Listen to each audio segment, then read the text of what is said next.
তাই আজকে আমি ওই ইমানদারদের ঘরে নিয়ে বসে আমার নবী পাকের আলোচনা সংক্ষেপে করতে লেগেছি। আমার নবী পাকের প্রশংসা বলে শেষ করা যাবে না। তাম জীবনটা যে নবী আমার তোমার আমার জন্য কেঁদেছে, সেই নবীকে ভুলে দূরে থাকি কেমন করে? এত পাষাণ দিলটা হয় কি করে? আজ মদিনার জমিনে যিনি তোমার আমার জন্য কাঁদতেছে, সেই নবী পাককে ভুলে থাকি কি করে? সেই নবী থেকে মুখ ফিরিয়ে দূরে থাকি কি করে? সেই নবীর আলোচনা না শুনে দূরে থাকি কি করে?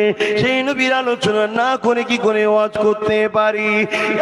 যুবকেরা, তরুণীরা, আব্বারা, এ নবী পাকের প্রেমিকেরা, কোরআনকে কোরআনে মেনে নিয়েছি, নবী পাকের জবানের উপরে বিশ্বাস করে, হাদিসকে হাদিস বলে মেনে নিয়েছি, নবী পাকের জবানের উপরে বিশ্বাস করে।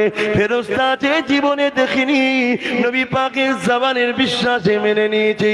জান্নাত যে জীবনে দেখিনি, নবী পাকের জবানের উপরে বিশ্বাস করে মেনে নিয়েছি। হুর আছে জীবনে দেখিনি, নবীর জবানের উপরে বিশ্বাস করে মেনে নিয়েছি। আখিরাত বলে জায়গা আছে, সেখানে বিচার হবে, কিয়ামত হবে, এমন করে হিসাব নিকাশ হবে, দাঁড়িপাল্লা আছে, মিজান আছে, পুলসিরাত আছে, কিছুই দেখিনি। আমার রাসূলুল্লাহ জবানের কথাই বিশ্বাস করে মেনে নিয়েছি।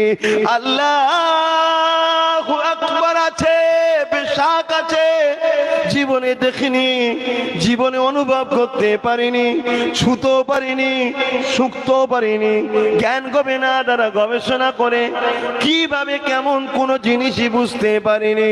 তথাপি আল্লাহ আমার মালিক মেনে নিয়েছি, মুস্তাফার জবানকে বিশ্বাস করে মেনে নিয়েছি। তাই তো আল্লাহ আমাদেরকে শিক্ষা দিচ্ছে হাবিবের কদর কত, হাবিবের সম্মান কত। আল্লাহ পাককে যখন, রাসূলকে যখন মক্কার মুশরিকরা জিজ্ঞাসা করলো, এ মুহাম্মদ তুমি যে বলো লা ইলাহা ইল্লাল্লাহ, নেই কোনো ইলাহা আল্লাহ ছাড়া, আল্লাহটা কে?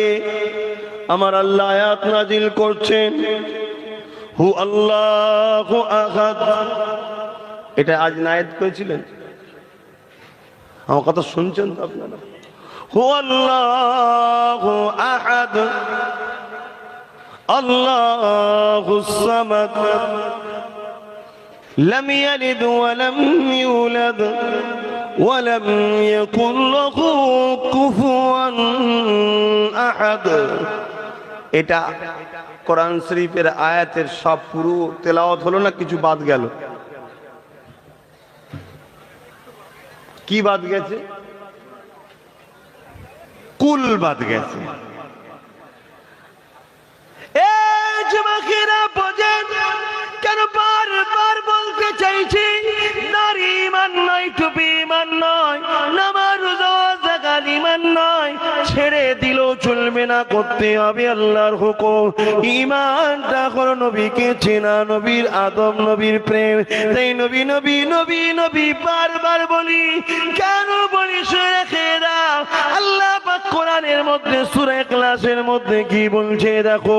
মক্কা মুশরিকরা যখন বলল কে আল্লাহ, আল্লাহ পাক তো বলতে পারতে আল্লাহুস সামাদ, আল্লাহু আহাদ, আল্লাহ পাক তো বলতে পারতে। আল্লাহ পাক কেন বললেন কুল? হাবিব আপনি বলুন, আপনি বলুন, আপনি বলুন, হু আল্লাহু আহাদ, আল্লাহ তিনি এক। কেন বললেন হাবিব আপনি বলুন?